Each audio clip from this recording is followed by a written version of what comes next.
Bonjour à toutes et à tous, bienvenue sur votre chaîne d'information régionale, l'info en continu, ici tous les quarts d'heure, un nouveau journal préparé par la rédaction. D'abord vos prévisions météo, on devrait de nouveau bénéficier demain, ce vendredi, d'un temps clair et lumineux, avec encore des températures froides. C'est un anticyclone qui évacue un peu les perturbations nuageuses, mais qui ne réchauffe pas grand chose.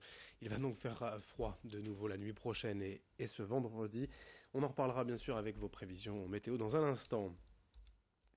À la une, l'actualité sociale avec une question. Qu'en est-il aujourd'hui encore du mouvement des Gilets jaunes? En pleine période de fête, la mobilisation semble un peu faiblir, en tout cas lors des rassemblements et des manifestations. Pourtant, ceux qui portent les revendications depuis le 17 novembre veulent poursuivre leurs actions, et ce malgré les annonces du président de la République, auxquelles d'ailleurs il ne croit pas. À Tourcoing, nous avons rencontré Gérard, mobilisé dès le début et qui assure voir lui de plus en plus de monde lors des réunions préparatoires et même sur le terrain au rassemblement. On l'écoute, son témoignage recueilli pour nous par Xavier Silly. Regardez les vraies images, vous verrez qu'il y a encore eu des centaines de milliers de gens dans la rue ce week-end et que ça va pas baisser. C'est pas les annonces de Macron où il nous prend dans une poche pour mettre dans l'autre en nous faisant croire qu'il nous donne des sous qui vont changer grand-chose. De toute façon, ce qu'on veut, c'est la fin de la misère, globalement. Il faut que les gens vivent décemment de leur salaire et compagnie. Donc ce qu'on veut, c'est un SMIC à 1800 €, la réévaluation des pensions de vieillesse et d'invalidité, et puis que toutes les prestations sociales soient au moins au niveau du seuil de pauvreté.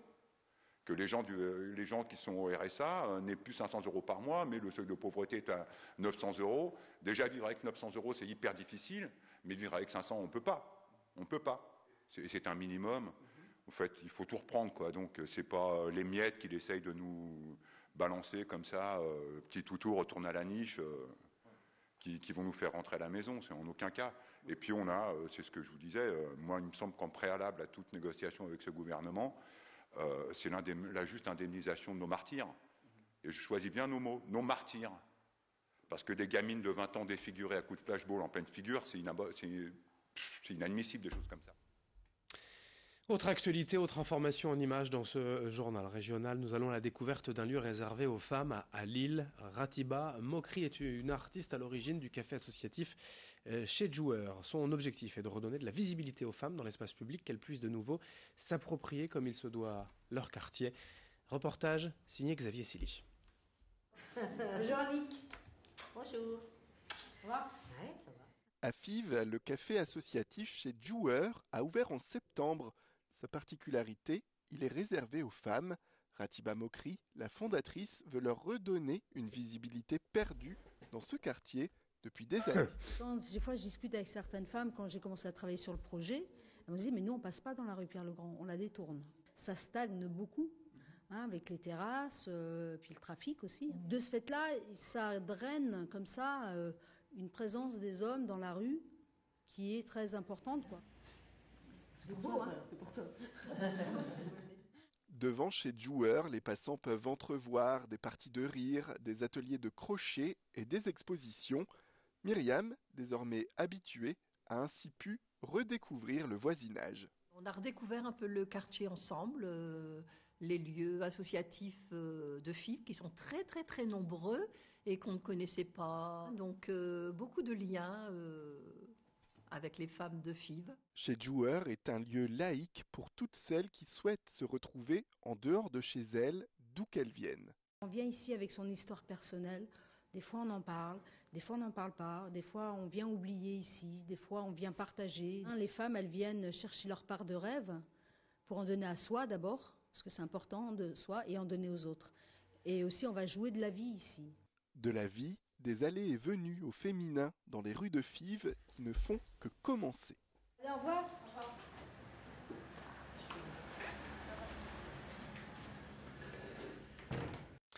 Dans cette édition également, 2 jours seulement après Noël, on va vous parler d'un des produits les plus tendances du moment que vous avez peut-être eu d'ailleurs au pied du sapin. Cette année, on parle évidemment des jeux de société. Après quelques années à subir le creux de la vague et l'arrivée massive des écrans, les jeux de cartes ou jeux de plateau réinvestissent les foyers. Les familles, les adultes, les ados, tous retrouvent le plaisir d'être ensemble autour d'une table pour jouer les uns contre les autres ou en coopération. Rémi Dumolin, gérant de la boutique Rocambole, rue de la Clé à Lille, nous raconte le retour de cet engouement. Au micro de Lucille Berthe-Constant. On constate depuis de nombreuses années, 4-5 ans maintenant, que les jeux de société reprennent du poil de la bête. Les familles rejouent ensemble aux jeux de société. Ça s'était pas forcément arrêté, mais il y avait peut-être une proposition qui correspondait pas forcément à ce que les gens demandaient. Les éditeurs ont travaillé pour faire en sorte de trouver les jeux qui plaisent aux groupes de jeunes ou aux familles ou aux enfants. Donc il y a maintenant une proposition qui est presque trop importante pour tenir dans une boutique. On peut maintenant jouer, faire une petite partie de jeu de société en 20-30 minutes. C'est pas trop long et ça nécessite pas forcément d'être très nombreux pour jouer. Les enfants sont intéressés par le biais des parents ou des ludothèques ou des écoles qui utilisent beaucoup maintenant les jeux de société. Et ensuite ceux qui jouent depuis longtemps et qui trouvent dans les propositions d'aujourd'hui des nouveautés qui renouvellent le plaisir de jouer.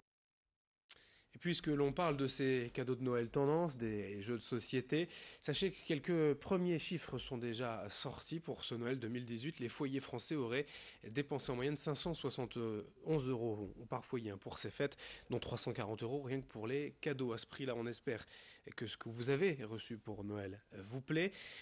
Vous le savez, il y a un boom des ventes en ligne ou même dans les magasins d'achat et de revente. Sitôt Noël passé, certains essayent de récupérer un peu d'argent d'un cadeau qui ne plaît pas forcément. Nous avons voulu quand même savoir ce que vous aviez eu à Noël. Dans les rues de Saint-Omer, Corentin Escaillé est allé vous poser la question. Alors moi j'ai eu des cartes cadeaux mais pour des vêtements parce que voilà j'aime bien être coquette. Donc on fait le tour des magasins pour voir un peu mes choix. Pour Noël j'ai eu un bol de 3D Big Ben. J'ai eu un circuit de billes à faire, un circuit de billes à monter. Un set de dégustation pour des verres, de verres à whisky de grande marque. Et une bonne paire de chaussures parce que ça j'aime bien les chaussures de marque également. J'ai eu des Playmobil, 3 livres et puis plein de jeux de société. Parce que j'aime bien les Playmobil et puis j'aime bien plonger dans la lecture. Et c'est la fin de ce journal, merci de l'avoir suivi, merci de votre fidélité. D'autres infos à suivre dans un instant, dès le prochain quart d'heure, un nouveau journal.